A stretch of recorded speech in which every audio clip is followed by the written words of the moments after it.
Қайырлы күн, Жоғары аграрлық техникалық колледжінің СТ 611-2 топтың студенттері. Кубашева Гүлжанар Сағынбайқызының жетекшілігімен жер шаруашылығы және өсімдік шаруашылығы пәні бойынша дәріс сабағымызды бастаймыз. Бүгінгі сабағымызда қант тасушы және крахмал тасушы дақылдармен танысамыз. Яғни сол дақылдар туралы толық ақпарат алып, сабақ соңында осы дақылдар туралы барлық мәліметтермен танысу, түрлерін білу, яғни таралу ерекшеліктерін білу, крахмал мен қанттың өсімдік бойындағы пайыздық көрсеткішін білу және де шаруашылық маңызымен танысу. Сабақтың жоспары бойынша ең алдымен үй жұмысын тапсыру қажет. Алдыңғы сабақта түйнекті дақылдарға қатысты біз картоптың толық ақпаратымен танысқан болатынбыз. Үй жұмысы ретінде сіздерге кесте берілді, сол кестені толтыру қажет. Екінші тапсырма лабораториялық дәптерлеріңіздегі картоптың суретін тапсырасыздар. Яғни ол суретте картоптың тамыр жүйесі, сабағы, гүл шоғыры, түйнек анық көрсетіліп тұруы тиіс. Және де картопты өндіру және сақтау технологиясы тақырыбымен баяндама тапсыру. Қазір бейне жазбаны тоқтатып, үй жұмысын тапсыра берулеріңізге болады. Үй жұмысын тапсырып болсақ, жаңа тақырыппен танысамыз. Жаңа тақырыппен танысқаннан кейін, осы жаңа тақырыпты бекіту бөліміне көшеміз. Бекіту бөлімінен кейін үйге тапсырма аламыз. Жалпы жаңа тақырыпқа көшетін болсақ, крахмал дегеніміз ол күрделі көмір сулар. Бұл көмір суларды өсімдіктер өзінің бойына жеткілікті жинайды. Крахмалды дәндер келесі ұрпаққа өмір беретін өсімдіктің мүшелерінде жинақталады. Мысал келтіретін болсақ, дәнді дақылдарда крахмал тұқымында жиналады. Картопта түйнекте, саговниктерде, саговник дегеніміз пальмаға ұқсас өсімдік. Саговниктерде сабақтарында жинақталады. Ал көп жылдық шөптерде тамыршасы мен түйнектерінде жиналады. Крахмалдың көп пайызы күзгі мезгілге қарай жиналады. Адам ағзасы үшін крахмалдың маңызы өте зор.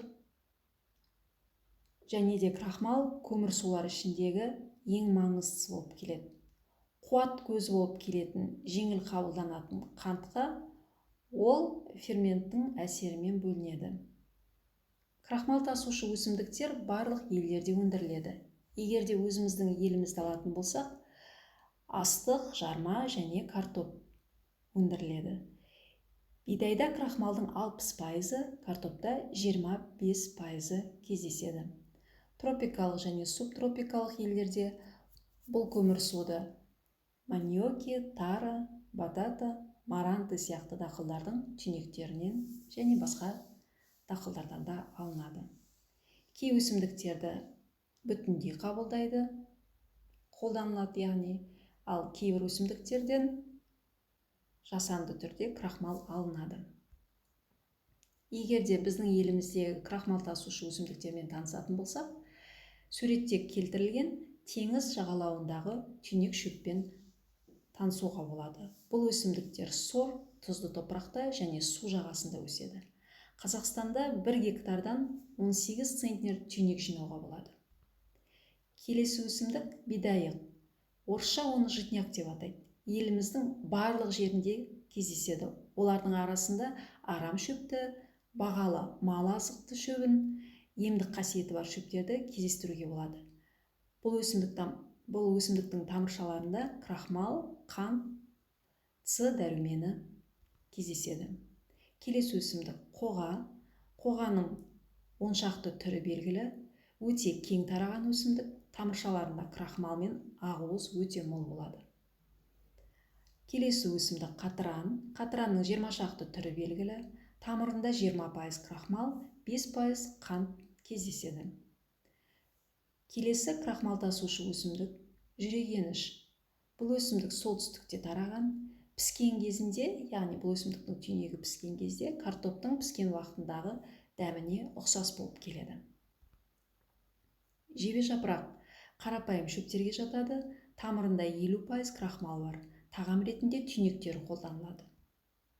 Қамыс ірі көпжылдық су шөптеріне жатады. Барлық жерде кездеседі. Тамырларында 20% крахмал жиналады. Қант тасушы өсімдіктермен танысатын болсақ, бұл өсімдіктерге ұлпаларында тәтті шырын жинайтын өсімдіктер жатады. Қант өндіруге қолданатын өсімдіктер адам ағзасы үшін қажетті қанттың табиғи көзі болып келеді. Сонымен қатар маңызды техникалық ауыл шаруашылық дақылдар болып есептеледі. Ең танымал қант тасушы дақылдар тропикалық климатта қант құрағы, яғни оны еще орысша сахарный тростник деп атайды, және де бәрімізге белгілі қант қызылшасы, яғни қоңыржай ендіктерінде кең тараған.